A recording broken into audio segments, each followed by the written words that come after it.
Bonjour, merci à vous pour votre présence et l'accueil que vous réservez à ce film, donc Radio Prague, que vous découvrez évidemment en avant-première puisqu'on est dans la compétition et qui nous est présenté par son réalisateur, le cinéaste Jiri Madl.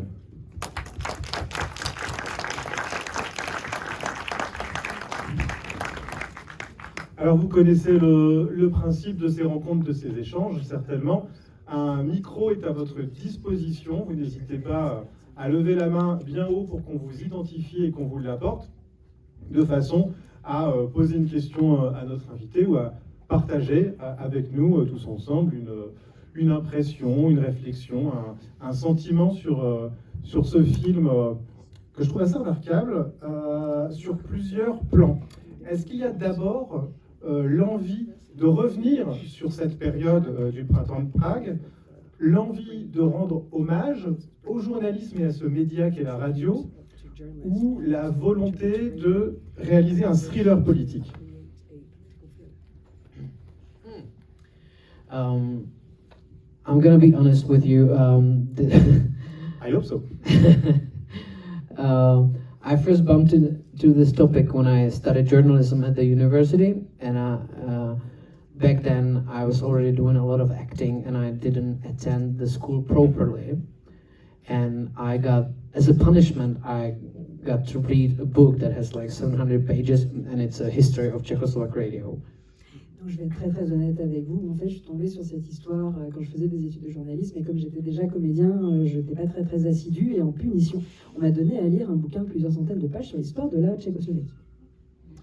And there was this little chapter of 17 pages maximum about this newsroom, and of course I knew about what happened, but I didn't know about the story of the radio. Donc en fait, il y avait ce petit chapitre en fait de 17 pages en fait sur justement cette salle éditoriale en fait sur cette radio. Je ne connaissais pas justement cette histoire de la radio. But to answer your question,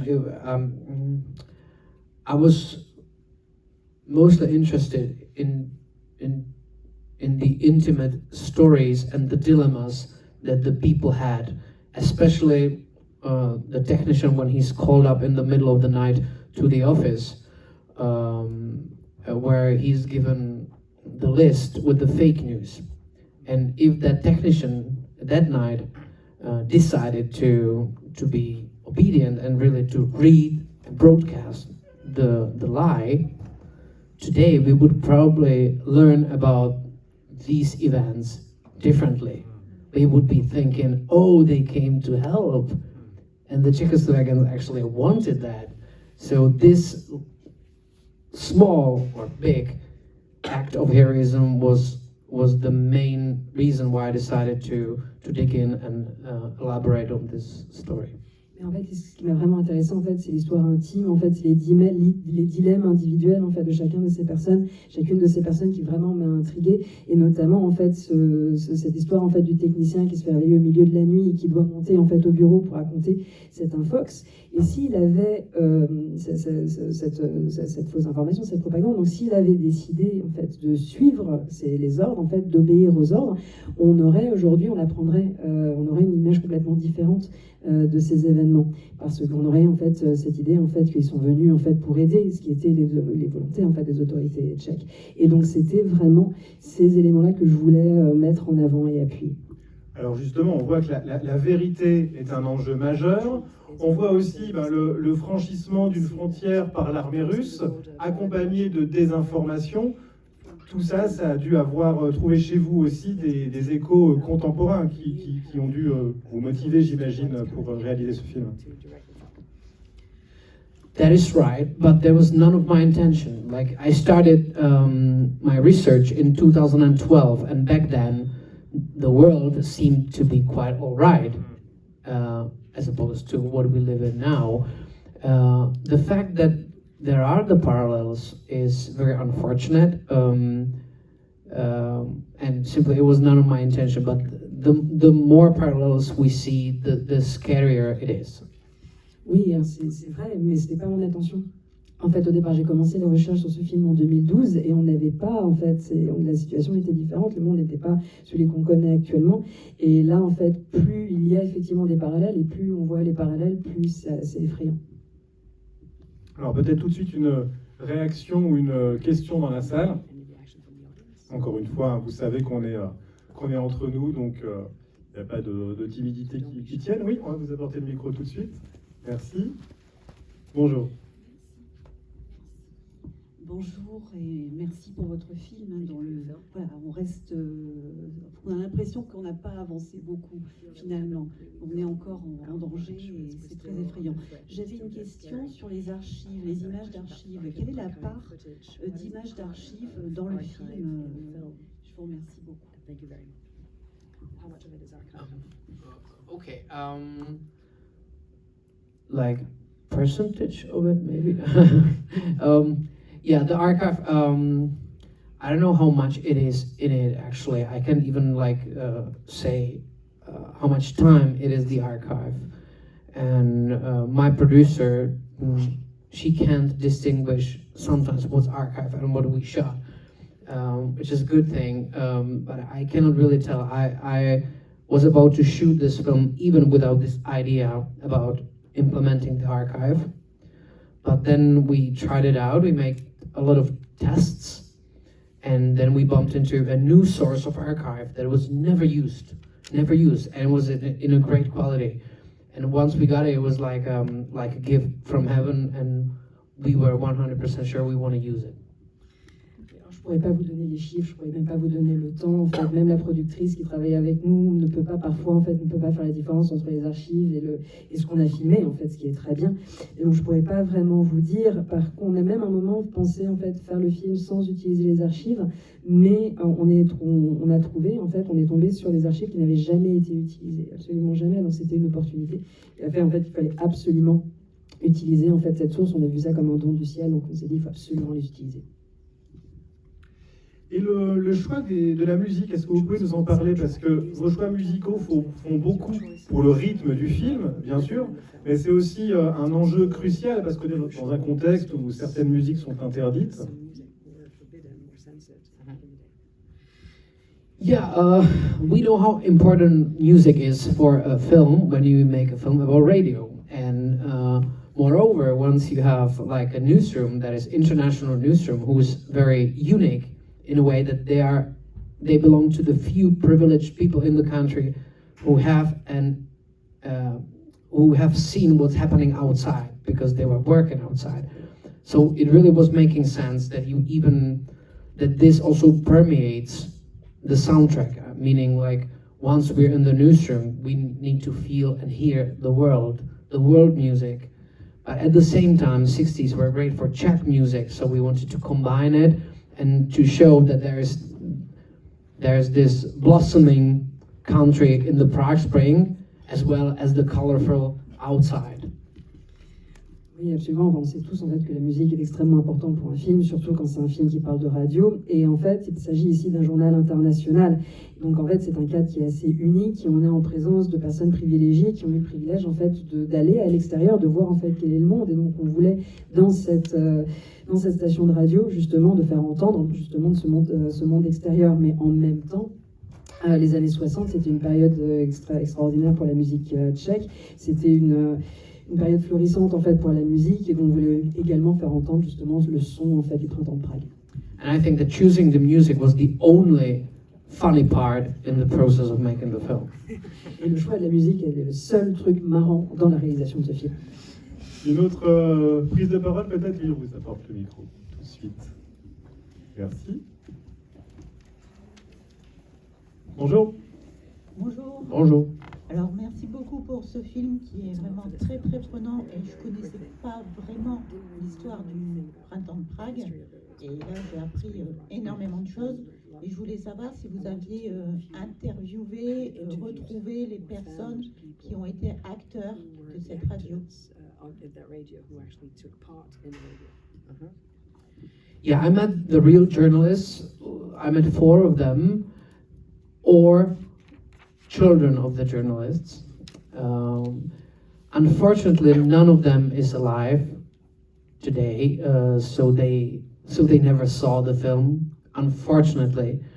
But they cooperated with me a lot. I think the main source of information for me was Vera, the only woman in the newsroom, and I've completely fallen in love with her. It was like a really good relationship. The thing is, we needed to develop a mutual trust, and I spent like a day or two with her, and she was telling me the whole story. And then when we started to like each other, she was like, okay, and now sit down, I'm gonna tell you everything once again, but in full. Oui, alors j'ai eu la chance en fait de rencontrer 4 des réels journalistes ou de leurs enfants. Alors malheureusement, ils ne sont plus avec nous actuellement, donc ils n'ont malheureusement pas pu voir le film. Mais ma plus grande source d'information par rapport à cette histoire, c'est la seule femme de cette salle de rédaction. En fait, je suis tombée amoureuse d'elle. En fait, on a eu une très belle relation. Et en fait, il a fallu au fur et à mesure qu'on nous fasse confiance l'un l'autre. Et elle a commencé à tout me raconter, etc. Et quand elle a commencé vraiment à m'apprécier, à faire confiance, elle m'a dit, ok, on s'est assis. Il m'a dit, maintenant je vais te raconter l'histoire, mais complètement. And the truth about the impeachment, the president's impeachment, has never appeared anywhere. This is the first time that people actually know the connection between the international newsroom and the impeachment. Et en fait, cette histoire de destitution du président, en fait, c'est la première fois qu'on voit la connexion entre cette rédaction d'information internationale et la destitution du président. C'est la première fois en fait, qu'on dit la vérité entière en fait, sur cette connexion. And it was Vera who disclosed that to me. Et c'est Vera qui m'a avoué en fait tout ça. Alors, je suis tout à fait d'accord avec la remarque de Madame sur tout ce qu'on apprend dans le film. J'ai trouvé remarquable la clarté dans la chronologie des événements pour dépeindre une période relativement courte où tout se passe finalement assez vite. C'était votre souci, cette clarté à l'écriture, au montage, de toujours rester très clair, très lisible malgré la complexité des événements. Yeah, I wanted the film to have certain dynamic because, all the words that we use while describing the film or when people ask are very heavy. It's heroism, it's fear, it's freedom of speech, and like this. But I think that I'm a filmmaker. I want, first of all, entertain people. And once I entertain people, I can maybe preach a little bit or say a message. But first of all, I need to make them care and really be thrilled. So I wanted to keep the dynamic because I know that audience today is used to quick films and their attention span is very small. Oui, en fait, la question de la dynamique du film en fait a toujours été au cœur. Parce que en fait, quand on parle de cette histoire, on parle d'héroïsme, on parle de peur, on parle de liberté, de discours en fait sur la liberté. Mais en tant que réalisateur, mon souci c'est de divertir en fait. Puis après on peut prêcher, puis on peut développer un message. Mais l'idée c'est que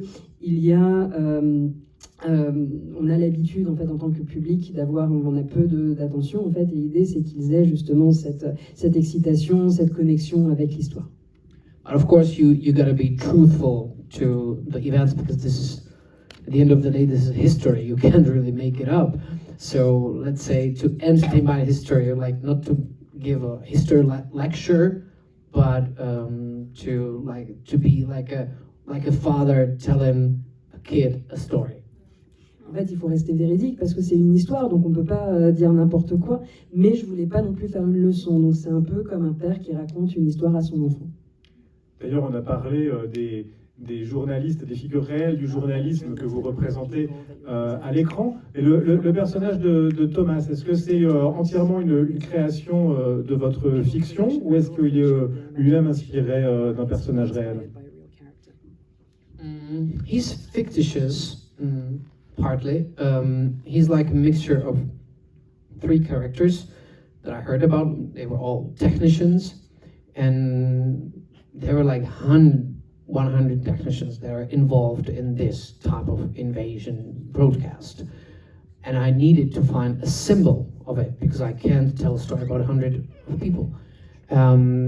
So he's made up partly, or the brotherhood story is made up because it's basically my story, because raising much younger brother is an important part of my life.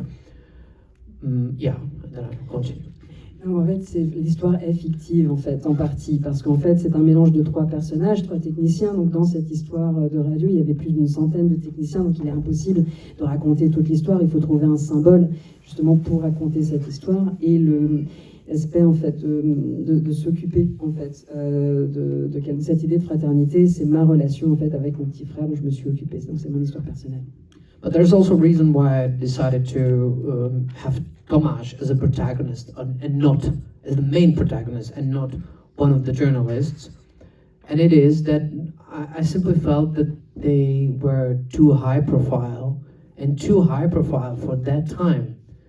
And to express what the feeling of an ordinary citizen in that country was, I needed to find an average man who has his fears, whose household is very fragile, and so that it makes it easier for the audience to identify with him.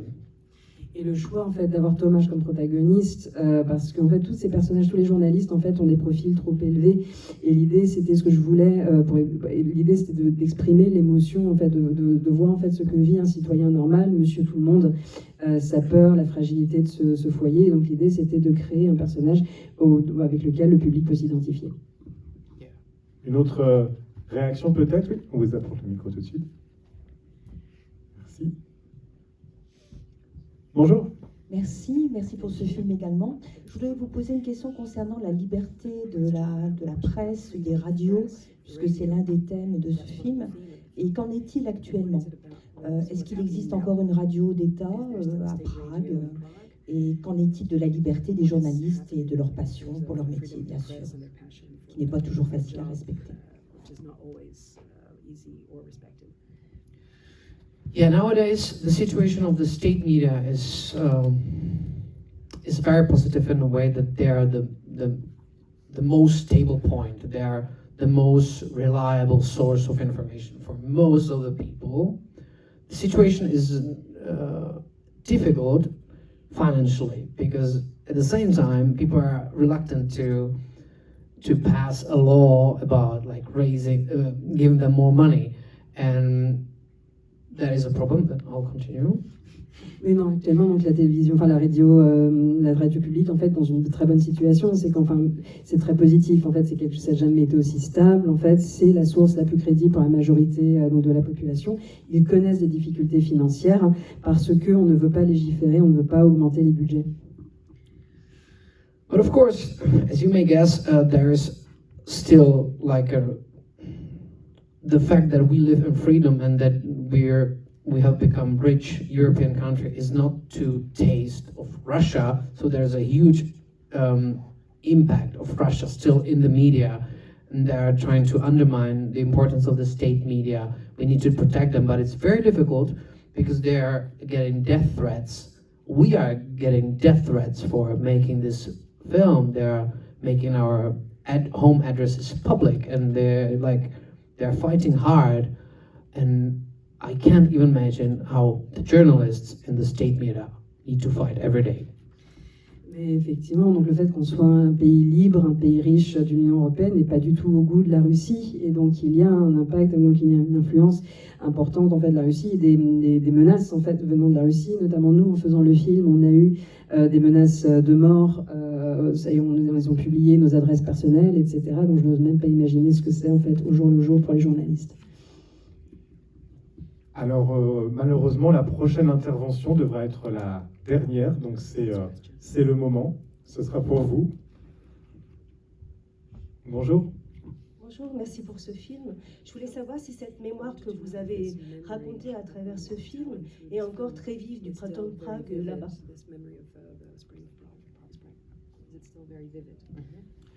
Yeah, the memory is still very vivid, but there had been a huge gap in the information. Like people knew that there were the troops coming and that they cut off the radio building, and they know that there was the broadcast because people know some of the sentences like by heart. But when you ask them how come the radio kept broadcasting for another 6 days, they never know. So I'm hoping like this is filling the gap. So let's say Prague Spring is still very important. We make what is it, like anniversary? What is anniversary? Yeah, anniversary every day, every year. But people didn't know this story of the journalists. Oui, en fait, la mémoire est très vive, mais il y a des trous dans la raquette, il y a des trous dans l'information. C'est qu'on sait qu'il y a eu les troupes, on sait que la radio donc a été suspendue, on sait, mais il y a certaines personnes, certaines phrases en fait sont apprises par cœur. En fait, on les connaît par cœur, mais par contre, on ne sait absolument pas comment la diffusion a pu continuer en fait pendant ces 6 jours. Donc il y a donc en fait on a connecté en fait les trous, en fait on a raccordé les wagons parce qu'il y a donc une date anniversaire chaque année, mais toute l'histoire en fait n'était pas forcément connue jusqu'à là. Alors pour terminer, revenons sur le tout dernier plan. Quel est pour vous ce feu que l'on nourrit à la fin?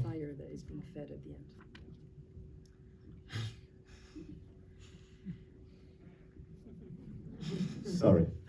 No, it's good. I'm just reluctant. Sometimes I already got this question maybe once, and I was reluctant to answer it. I don't want to let you down, but let's say that this is the interpretation of the audience. Like I know what it means to me, but I think that like filmmakers shouldn't leave like a huge testimony or a message or something. There's just one moment where the filmmaker can leave a little thing that he can say, and it's the end. And I believe that this is like a question: who are you? So the way we feel about the end, that probably tells us something about us. I'm hoping. Alors, on m'a déjà posé la question et j'ai pas vraiment très envie de répondre en fait. J'ai peur de décevoir en fait. C'est lié à notre interprétation en fait. Donc j'aime pas, je pense pas en fait qu'un réalisateur ait des grands messages en fait à faire passer. Et en fait, c'est à la fin le petit moment en fait où tu dis et vous en fait. Et donc la fin du film, c'est l'occasion de dire, enfin de poser la question en fait à chaque personne, à chaque spectateur en fait qui il est. Ce feu, c'est le vôtre, c'est votre feu intérieur de spectateur. Vous pouvez vous en servir dès maintenant pour défendre ce film avec le petit signet qui vous a été remis, et puis en parlant autour de vous, et puis en continuant à fréquenter les salles de cinéma pour y faire des rencontres, des découvertes, des échanges. C'est ce qu'on a fait pendant 10 jours, et je vous en remercie. Et merci à vous, bien sûr. Merci beaucoup.